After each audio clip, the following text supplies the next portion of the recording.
It is a far, far better thing that I do than I have ever done. It is a far, far better rest that I go to than I have ever known.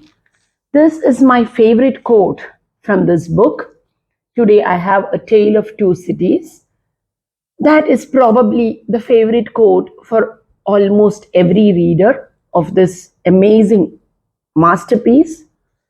Yet again, we have a work by Charles Dickens. Charles Dickens is truly the rightful heir to Chaucer and Shakespeare.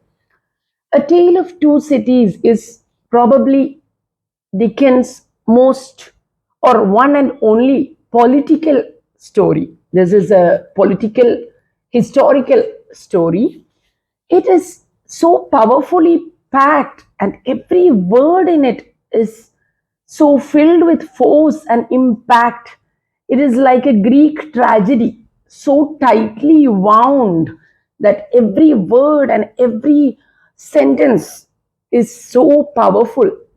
So, I would like to focus on one word in the tale of two cities, and that is on the word two. The entire story revolves around the word two: pairs, twins, twin looking people, two cities, duality, binary. The two states of immortality and mortality, of revolution and peace. So here we see the story of a family that is coming together, a little family coming together in love, sacrifice, trauma, healing, bonding, bravery. We see the good doctor with his suffering. In him is the whole story of a revolution turning sour. The idea of a revolution that was to set free an entire nation was turning sour. That experience is shown in a single man's life.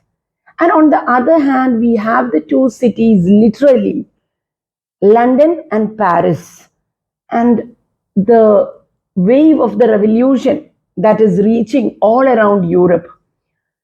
We see in this book the effects of people's hope, their hopelessness, the feeling of being condemned to death. All these feelings, these powerful emotions are portrayed by Dickens. Carlyle's version of Carlyle's French Revolution is something that inspired Dickens to bring forth this tale. And I believe that it is very important even in today. All over the world, there are wars and revolutions, and there are so many people, families, who are in the wrong place at the wrong time, and through no fault of their own, they must suffer due to the circumstances.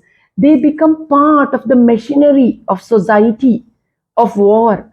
And Dickens takes us into a world where it is bloody, where there is the guillotine, the chopping of heads, and women knitting as they see heads roll onto the ground. And on the other side, we see powerful love, love that is so great that it can change the very course of the world. And Dickens promises us that once we look at the world through a tale of two cities, you will never see the world in the way you used to see it before. So, this is definitely on the list. And if I would tell you to read it in a series, it would be first Dickens' Christmas Carols, followed by Oliver Twist, David Copperfield, Great Expectations, and the fourth definitely has to be A Tale of Two Cities.